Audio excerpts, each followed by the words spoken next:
नमस्कार मित्रांनो, मराठी माणूस प्रदीप. देऊळ बंद 2 हा चित्रपट आलाय जो श्री स्वामी समर्थ यांच्यावरती आहे आणि एक स्टोरी आहे. जसं आपण देऊळ बंद पाहिला त्याच्यामध्ये देखील स्वामी समर्थ याच्यासोबत बोलत असतात. तो कश्मीर महाजनी जे काही पात्र साकारतो आणि त्याच पद्धतीचा एक चित्रपट त्याच सिक्वेलचा आलाय देऊळ बंद 2. त्याच्यामध्ये स्वामी आणि एक शेतकरी आणि त्या सगळ्या प्रसंगाची ती स्टोरी आहे आणि या सगळ्या गोष्टी मला असं वाटतं प्रवीण तरडेंनी दाखवले. तोही पिक्चर अत्यंत छान होता. काही असं नाही म्हणजे आत्ताचं अध्यात्म त्यावेळेला म्हणजे तो पिक्चर मला कसा आवडला तुम्हाला सांगतो. मग आपण महत्त्वाच्या विषयाकडे येऊया. अध्यात्म आणि मी अध्यात्माला मानत नाही, मी देवाला मानत नाही असे म्हणणारे आजकालचे सो कॉल्ड काही बुद्धिजीवी आपण जे म्हणतो ते, आणि मग त्याच्यामधला तो संवाद आणि मग तो कसा बुद्धिजीवी हरतो आणि त्याला जिथं जिथं अडकतो तिथं तिथं देवाची साथ कशी घ्यावी लागते, अशातून तो एक चित्रपट दाखवला आणि त्यातून दिसून आलं की देवाशिवाय काही नाही. कारण ज्यानं ही सृष्टी बनवली, ज्यानं ही पृथ्वी बनवली. तुम्ही एक गोष्ट सांगा,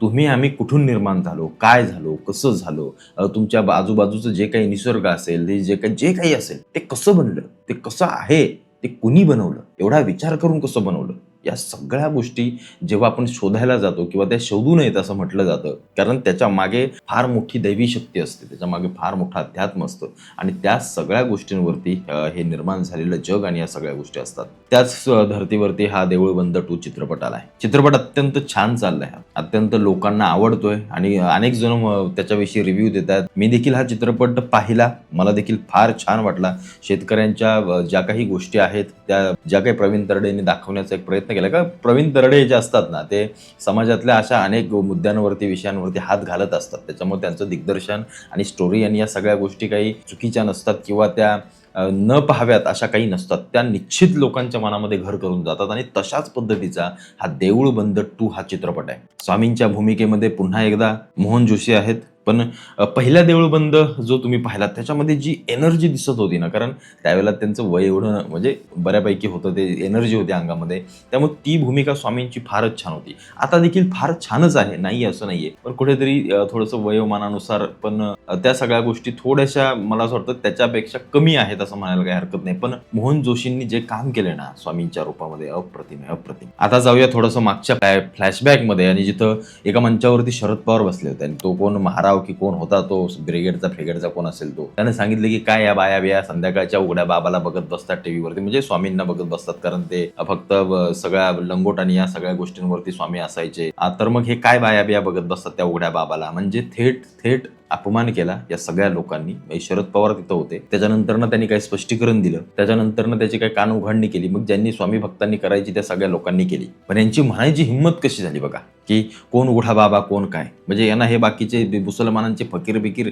हे सगळ्या गोष्टी चालतात यांना, पण आपल्या हिंदू देवतांना, आपल्या हिंदू रूपांना किंवा आपल्या हिंदू सगळ्या व्यक्तिमत्वांना कुठे ना कुठेतरी असं गलिच्छ बोलायचं, कुठे ना कुठेतरी खालच्या दर्जाचं दाखवायचं, हे काम या सगळ्या ब्रिगेडने, या डाव्या विचारसरणीच्या लोकांकडून वारंवार होत आलंय. त्यामुळे स्वामी भक्तांनी ही गोष्ट कधी विसरायची नाही की शरद पवारांनी त्यांच्या मंचावरती किंवा ही ब्रिगेड त्यांचीच आहे आणि ही सगळ्या लोकांची विचारसरणी स्वामींविषयी असोच, मी त्याचा जाहीर निषेध करतो. आता येऊया महत्वाच्या मुद्द्याकडे, आणि तो मुद्दा म्हणजे स्वामींचा उठवलेला बाजार किंवा स्वामींचा केलेला बाजार आपल्या लोकांनी, आपल्या स्त्रियांनी जे काही, म्हणजे मी देखील स्वामी भक्त आहे, पण मी रोज आपलं सकाळ ते संध्याकाळ फक्त बाहेर स्वामींची रांगोळी काढा, घरावरती स्वामींचं घर आहे लिहा, मुलांना रोज ते सगळं करायला, असलं काही करत नाही. माझी भक्ती आहे, मी देव मानतो, तर माझी भक्ती आहे तिथं मठात जायचं, तिथं जाऊन दर्शन घ्यायचं, अगदी साष्टांगपूर्वक नमस्कार करायचा, मन प्रसन्न होतं अगदी स्वामींना भेटल्यानंतर. पण त्याच्यानंतर हा जो काही बाजार आपण उठवतो ना, या सगळ्या गोष्टी मला कराव्याशा वाटत नाहीत किंवा त्या मी करत नाही.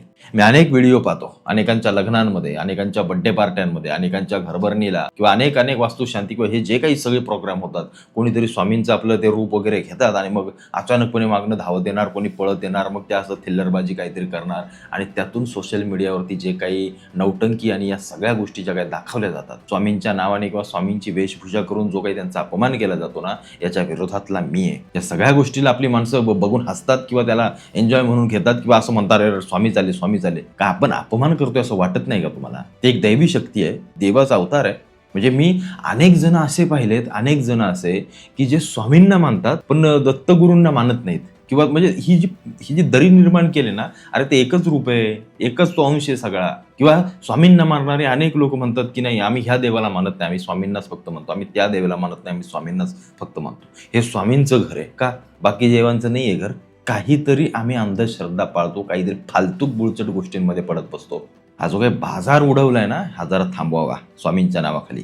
हे जे अनेक ठिकाणी अवैध मठ देखील चालू केलेत. कशासाठी? पैशासाठी, फक्त पैशासाठी. इथं स्वामी आले, एक स्वामी 20 दिवस राहिले. इथं स्वामी येऊन गेले. कुठला इतिहास सांगतोयस तू? काय सांगताय तुम्ही? सगळा बाजार उडवतोय आम्ही देवाच्या नावाखाली.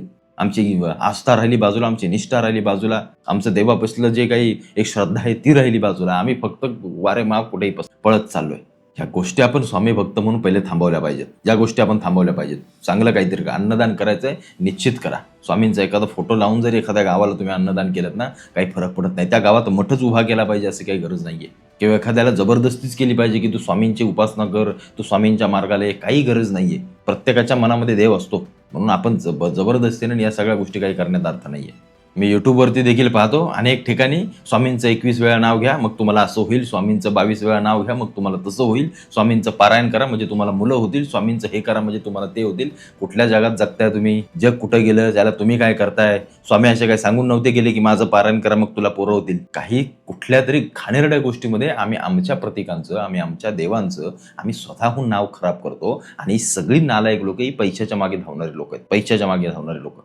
तारक मंत्र करा, मग हा मंत्र करा, 108 वेळा स्वामींचा जप करत बसा. मी तुम्हाला म्हटलं ना, मला जेव्हा वाटतं ना तेव्हा आमच्या बाजूला इथे मठ आहे, मी जातो मस्तपैकी दर्शन घेतो, 5 मिनिटं बसतो, स्वामींची गप्पा करतो आणि घरी येतो.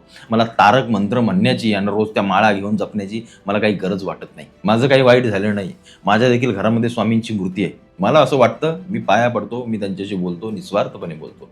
मला काहीतरी द्या, मला काहीतरी भेटावं म्हणून मी त्या गोष्टींच्या मागे लागत नाही. श्रद्धा असावी पण ती अंधश्रद्धा नसावी. श्रद्धा असावी पण ती एवढी पोटशुळाची किंवा एवढीही नसावी की त्या पुढच्या देवालाच आशीर्वाद देताना लाज वाटेल. त्यामुळे हा बाजार थांबवावा. स्वामींच्या नावाखाली जे काही सगळ्या गोष्टी उठवल्यात ना, ह्या जरा बायांनी तर मला असं वाटतंय घरच्या बायांनी थोडंसं याच्याकडे लक्ष देऊन हे जरा कमी करावं. जरा कमी करा. तुम्हाला वाचन करायचे, पारायण करायचे, करा, निश्चित करा. तुम्हाला देवाची बत्ती लावायची आहे, धूप बत्ती लावायची आहे, पाया पडा, सगळ्या गोष्टी करा. पण त्याचा उद्रेक पण नको एवढा. म्हणजे अनेक जण तर मी पाहतो, बापरे काय उद्रेक करतात हो. मोठे मोठे कार्यक्रम ठेवून स्वामींची वेशभूषा केलेली लोक आणून काय तो सगळा धिंगाणा, काय सगळ्या गोष्टी असतात. कधी कधी त्याला असा राग येतो. त्या बिलिकावाल्यांनी पण हे देवाबिवांना पण सोडलं नाही. विठ्ठलाची मालिका, मग त्या स्वामींची मालिका, शिवशंकरांची मालिका, गणपतीची मालिका, बाकीच्या धर्मातल्या कुठल्याची मालिका बघितले का तुम्ही? पैशाचा बाजार सगळा उठवलाय. बाजार. आता हे प्रवीण तरडेंनी चित्रपट काढलाय, ठीक आहे, पण तोही चित्रपट पैशासाठीच आहे असं म्हणायला खरंच काही हरकत नाही. खरंच काही हरकत नाही. लोकांना कसं होतं, लोक अत्यंत भावनिक असतात, आस्थेनं जोडलेली असतात.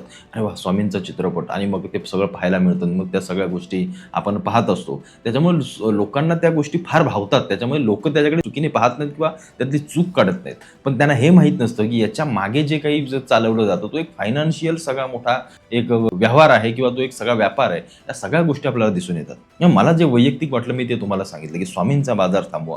कारण स्वामी आपण जसं म्हणतो की तिन्ही जगाचे स्वामी आहेत, तशाच पद्धतीनं मला असं वाटतं की तुम्ही फक्त स्वामींचं दर्शन घ्या, एक श्रद्धा ठेवा त्यांच्या पायी, आणि जेणेकरून त्यांना कुठेही अशी कोणती गोष्ट चुकीची वाटणार नाही स्वामींना. असं कृत्य तुम्ही कोणीच करू नये असं मला फक्त वाटतं.